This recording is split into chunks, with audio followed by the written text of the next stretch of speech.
Hello, everyone. It is another beautiful spring day. It feels more like March than May, but that's okay because it was so hot in April and we had such crazy weather. It's not supposed to rain today, but it looks kind of weird. It's whatever. It is beautiful though. It's really beautiful. I'll take it. It's not raining, it's not hot, it's not freezing. It's just sort of perfect, but a little like looks like it could rain. Um and yesterday I saw this big, beautiful yellow butterfly at the park, and then we came home, Karen and I, and then I saw it in the backyard, and I was like, it followed us. I'm so happy. I was kind of surprised that we already have all these big, you know, butterflies, and I've seen some dragonflies already. I guess that's because it was so warm and it rained so much in April. So, but here we are, and I know I made my weird video yesterday, but it's something I've been thinking a lot about, and I do think a lot about timelines and how timelines switch, and they switch them on purpose to do their evil dastardly deeds, as I've said. And I've always had this image of us for the last year. I've had this image of us all being like the Care Bears, where we're supposed to join hands and sort of like manifest and magically ward off their evil whatever they're doing with their timeline shifts and dark. It's almost like they put a dark sheath over us to suffocate us, and I don't know, whatever. Oh, and also time travel and all that. But today I want to talk about how I feel music is an oracle, and I'll tell you my experiences with that as we sit here and look out at this beautiful. And I'll show you this beautiful. It's just gorgeous outside. Um, Now, my whole thing with John, and I'll always be talking about John because it's obviously this big thing that happened in my life where I connected with John when I was 18, although he came around way before that. But I finally realized our connection when I was 18, and it's been my entire life. I've had dreams of him. He told me I was pregnant with my daughter when I didn't even know I was pregnant. Um, I've had dreams, I've heard his voice, I've captured his voice on camera, I see his orb all the time, and I get numbers and messages from him. And it's just really, to me, it's really clear that we have a big connection for whatever reason. I guess the whole question mark is for whatever reason. I'll never quite know. I've talked about what I feel, but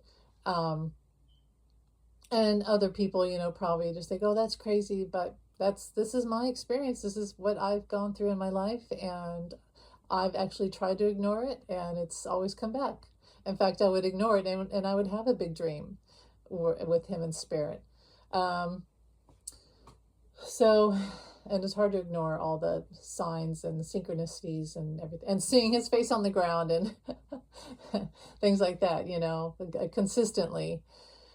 But that's I talk about him because he's probably been the biggest one who uses the music and radio as an oracle. So I'll go back to in high school. Instead of listening to a lot of popular music, I got really sick of the music on the radio. So let's say that Madonna and a lot of hair bands and things like that, rap, what have you, on the radio, country music on the radio, and you just get really sick of hearing the same stuff, and it's almost like it's forced on you. And so I remember maybe it was senior year, my friend Renee and I, we began to listen to this old 1950s, 60s radio station from Kansas City, and they would play this old, yeah, they would play old music, and I would listen to it all the time. I'd have it well, I didn't have a car then, but I'd have it in my room, and I'd have it on all night. So I'd wake up and I would hear specific songs, and I would get to know that I knew all the DJs and I would call them, and I knew the pattern of like the songs they played in the day, and I'd start to have everything memorized, and at night they would replay the pattern of the songs they'd played during the day, and I was like, oh, it's a rebroadcast. And that's the autistic Amy that would do stuff like that. But it was after I had my experience with John that I began to realize that certain songs would play at certain moments and would prickle my brain, and I go, oh, that feels like a message, or oh, that feels like something John would want me to hear, or you know what I mean. And the songs would start to be in his energy, so all the songs started to be like things that had to do with John. Well, anyway, that I had my first car. So I graduated high school, and the first car I got was this old used Chevy. And you had to have a car to get a job. You had to have a job to pay for the car and the insurance and the gas. And but I love that car. My first car. I got a job right out of high school. And as I would drive around, I noticed that I could only get that station. It was like Christine. It was like the Stephen King thing. The car started to have like this energy of its own, and the radio was possessed. I could not change it off that oldie station, and it was so bad that my brother would come home from college, and I would let him borrow my car, and he would come in the house and he would say, "Damn it, I can't change any stations in your car."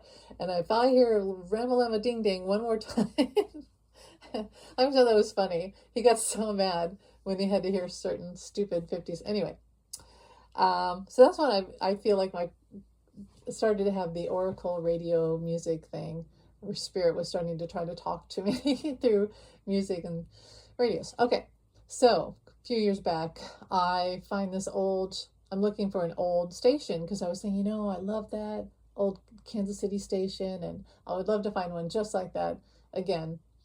And so I looked online and I found this old online radio station called Majestic Jukebox Radio. And so I would listen to it while I was writing, and I was writing a book about John, and I wrote a book about the Beatles. And as I would write, the songs would corral to literally what I was writing, to the very scene that I was writing. Like, per example,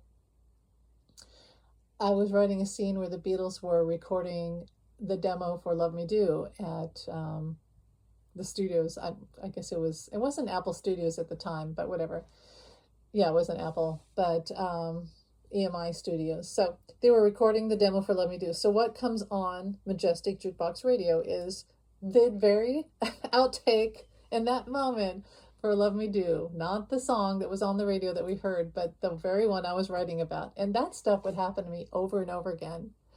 And it would start to corral like to songs John had covered, not his version, but the versions he loved. And so I know that John was around. The songs in that time would be all him. It would be his energy.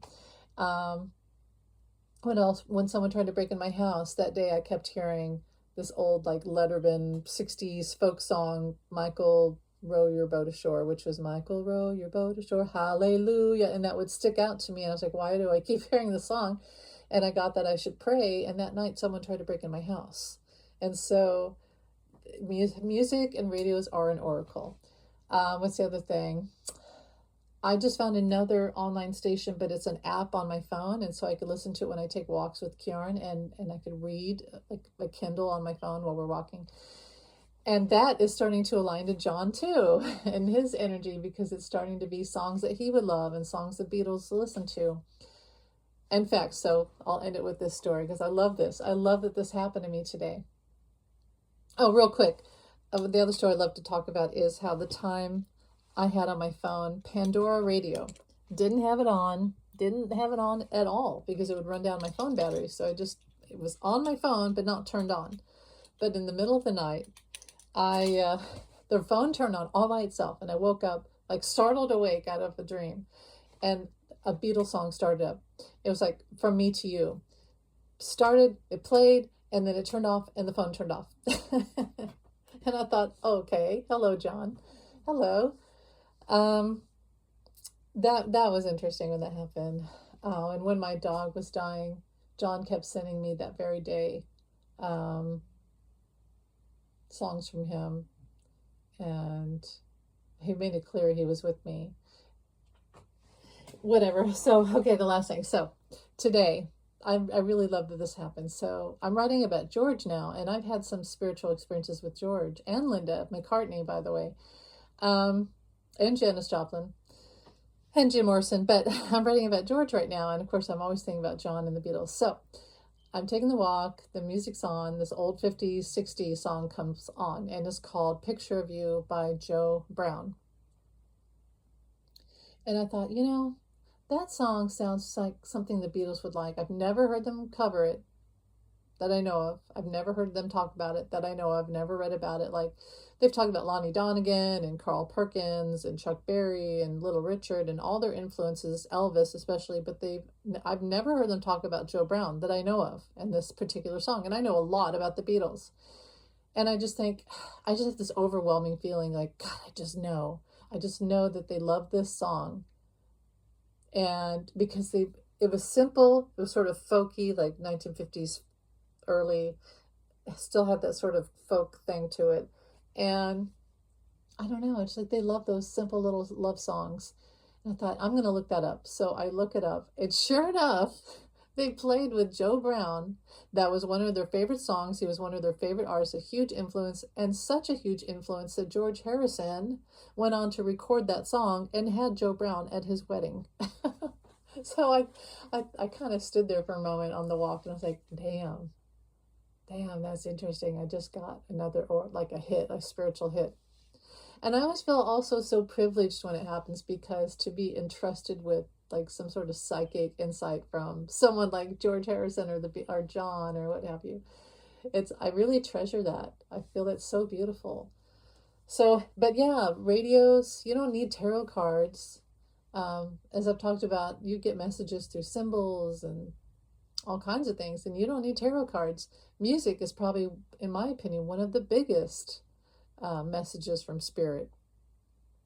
You just have to know. You have to listen and feel those nudges when your ears and your brain sort of pricks up like, oh, I got to listen to this. So just thought I would share that, and you guys have a great day. Bye.